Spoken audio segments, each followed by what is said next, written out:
So as we all know, Zinedine Zidane has walked away from Real Madrid for the second time in 3 years. However, the reasons for doing so are drastically different than the first time around.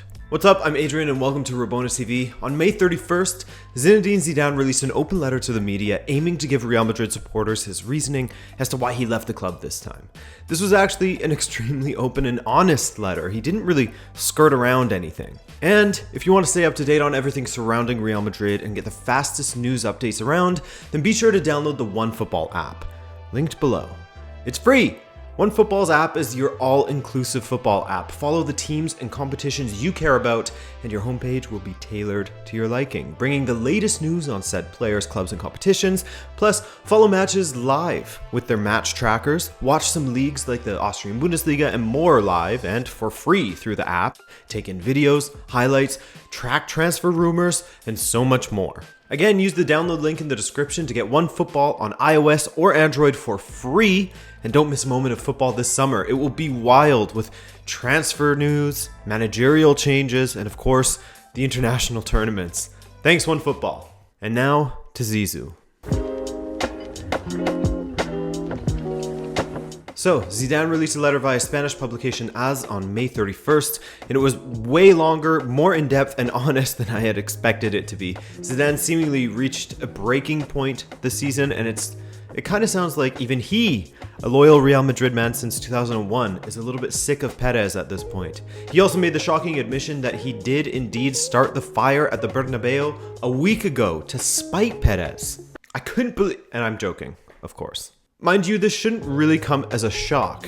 Not the fire part, the entire letter, and not being as happy at Real Madrid, as Zidane seems like an extremely intelligent man, and the fact that he can't look past some of the things that he has had to put up with at Real Madrid. Let's start at the beginning. Close to it, we'll leave out all of the I've been around for 20 years and you've always shown me love and blah blah blah, that kind of stuff. We'll leave that out. Goes without saying, so take it away, Zizou. Quote, "In May 2018, I left because after 2.5 years with so many victories and so many trophies, I felt the team needed a new approach to stay at the very highest level. Right now, things are different. I'm leaving because I feel the club no longer has the faith in me I need, nor the support to build something in the medium or long term." Let's look at this a little bit before we move on. When he left in 2018, it was completely understandable. He was leaving on a high and could only go down from there. As he mentioned earlier in the letter, he returned not only because the president asked him to, but plenty of fans asked him to as well. And given his love for the club, he couldn't say no. He was happy to try and bring glory back to Real Madrid. Now, following the La Liga win in the 2019-20 season, Real Madrid had a total transfer budget of, drumroll please, €0. I think that when Zidane speaks about the club no longer having faith in him or the support that he needs in order to build a successful project, I think this is partially what he's talking about. I think the support notion is a two-headed beast though, so we'll explore that a little later as Zidane goes a little more in depth with it. But the outcome of not being able to build up the squad a bit with signings, I mean, we saw it rear its ugly head in a considerably difficult season for Zidane and Real Madrid, a difficult season that saw them still finish just 2 points behind Atletico Madrid in La Liga and still managed to make the Champions League semifinals. He had 20 players missing due to COVID-19 at one point, and he had to deal with over 60 separate injuries amongst his squad. Here's a passage from Dermot Corrigan's piece on The Athletic. There were also more than 60 injuries, with 20 different players missing at least one game for fitness reasons, most due to muscle problems rather than impact injuries. There's no reasonable explanation for it, said a clearly unimpressed Zidane in late February, while the club hierarchy reportedly ordered an internal investigation into the issue, with the club's head of fitness, Gregory Dupont, in the spotlight. All of which put more pressure on Zidane to come up with tactics to overcome the issues in his squad. I mean, he was really against it when it came to injuries, far more than most managers in Europe. And because of these issues, Real Madrid had to field Castilla players, 19-year-olds that perhaps weren't ready for the step up, while he often had to switch from his favorite 4-3-3 to try out a 3-5-2 formation or a 4-2-3-1 and play players out of position. Real Madrid has an aging squad that needs investment, it's clear to see, and yet not a single euro was spent last summer. They had an over-reliance on Benzema due to the lack of quality attackers in the squad, or the lack of fitness in players like Eden Hazard, once again, for example. I believe this has to be one of the aspects of the lack of support that he mentioned. Managers need assurances that they are going to be given the tools they need in order to be successful. Look at how Conte and Inter's relationship ended recently due to a similar sort of situation in which Conte felt he didn't have the assurances he needed from the club in order to have a successful season, in order to be able to win things. Zidane no doubt feels a similar sort of sentiment. Alright, let's continue. I want there to be respect for what we have achieved together. I would have liked my relationship with the club and the president over the past few months to have been a little different to that of other coaches. I wasn't asking for privileges, of course not, just a little more recollection. Some Real Madrid supporters can correct me if I'm wrong, but I believe this is the first time that Zidane has spoken of anything other than praise for Florentino Perez, or support at the very least. Quotes from Perez and Zidane in relation to each other have typically been glowing. Perez saying that he has always been special to him, both as a player and now as a coach, and Zidane never speaking poorly of the president. I mean, with Perez as his employer, it would be stupid to do so, of course, but there haven't even been any hints toward displeasure towards the president at all. That's why it hurt me so much when I read in the press after a defeat that I would be sacked if I didn't win the next game. It hurt me and the whole team because these deliberately leaked messages to the media negatively influenced the squad. They created doubts and misunderstandings. Luckily, I had these amazing lads who were with me to the death. When things turned ugly, they saved me with magnificent victories because they believed in me and knew I believed in them.